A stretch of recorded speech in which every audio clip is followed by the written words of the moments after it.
দেখো, আমাকে যদি কেউ জিজ্ঞাসা করে আমার সবথেকে পছন্দের সবজি কি, তাহলে আমি উত্তরে বলবো বেগুন। কারণ বেগুন খেতে আমার ভীষণই ভালো লাগে। বেগুনের যে কোনো কিছু মানে ভাজা থেকে শুরু করে বেগুনের যে কোনো পদই আমার খুব ভালো লাগে। কিছুদিন আগে তোমাদের সাথে বেগুনের বাদাম বাহারের রেসিপি একটা শেয়ার করেছিলাম, যেটা তোমাদের ভীষণই ভালো লেগেছিল। আজ তোমাদের সাথে শেয়ার করছি আবারও দুর্দান্ত স্বাদের একটা বেগুনের রেসিপি, যার জন্য প্রথমে একটা বেগুন নিয়েছি এবং বেগুনটাকে এভাবে পাতলা পাতলা করে কেটে নিলাম। তোমরা চাইলে এটা একটু চৌকো চৌকো করেও কেটে নিতে পারো। বেগুনটা কাটতে কাটতে দেখলাম মাঝখানে একটু পোকা আছে, তাই বেগুনের ওই দুটো স্লাইস এরকম একটু চৌকো চৌকো করে কেটে নিয়েছি। তবে এটার দই বেগুনের জন্য ব্যবহার করব না, এটা নর্মাল এমনি ভেজে নেব। তো যাই হোক, বেগুনগুলো কাটা হয়ে গিয়েছে। এবার এই বেগুনের ওপর অল্প একটু নুন আর হলুদ গুঁড়ো ছড়িয়ে দিলাম, আর দিচ্ছি অল্প একটু সর্ষের তেল। এবার এই বেগুনের স্লাইসগুলোকে নুন, হলুদ আর সর্ষের তেল দিয়ে খুব ভালো করে মাখিয়ে নিচ্ছি, যেভাবে ভিডিওতে দেখাচ্ছি। তবে তোমরা যদি একটু চৌকো চৌকো করে বেগুনগুলো কাটো, সেক্ষেত্রে কিন্তু সাইজটা একটু ছোট রেখো, তাহলে বেগুনের সাথে মশলাটা খেতে কিন্তু খুবই সুন্দর লাগে। এদিকে বেগুনগুলোতে তো নুন হলুদ মাখানো হয়ে গিয়েছে। ফ্রাইং প্যানে বেশ খানিকটা পরিমাণে সর্ষের তেল গরম করে নিয়েছি।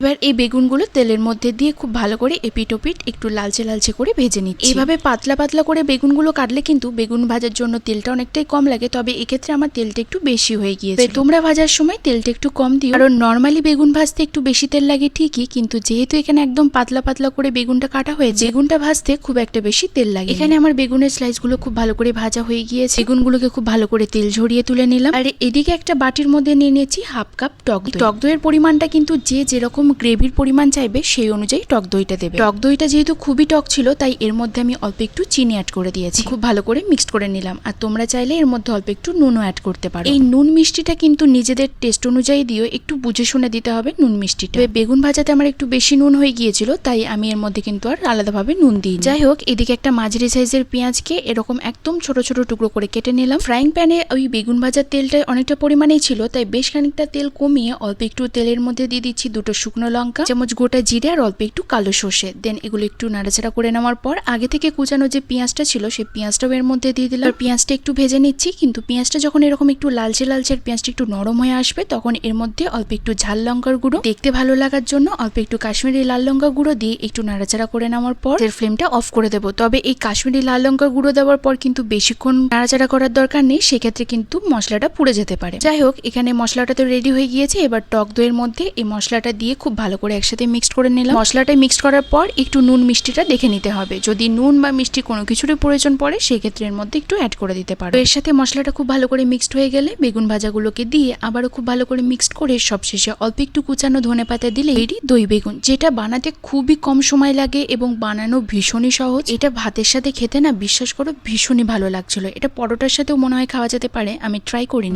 তোমরাও একবার এইভাবে দই বেগুনের রেসিপিটা ট্রাই করতে পারো এবং আমাকে অবশ্যই কমেন্টে জানিও তোমাদেরও কেমন লাগলো। ভিডিওটা ভালো লাগলে একটা লাইক করে দিও, শেয়ার করে দিও। এটা খেতে কিন্তু জাস্ট ফাটাফাটি হয়েছিল। So by.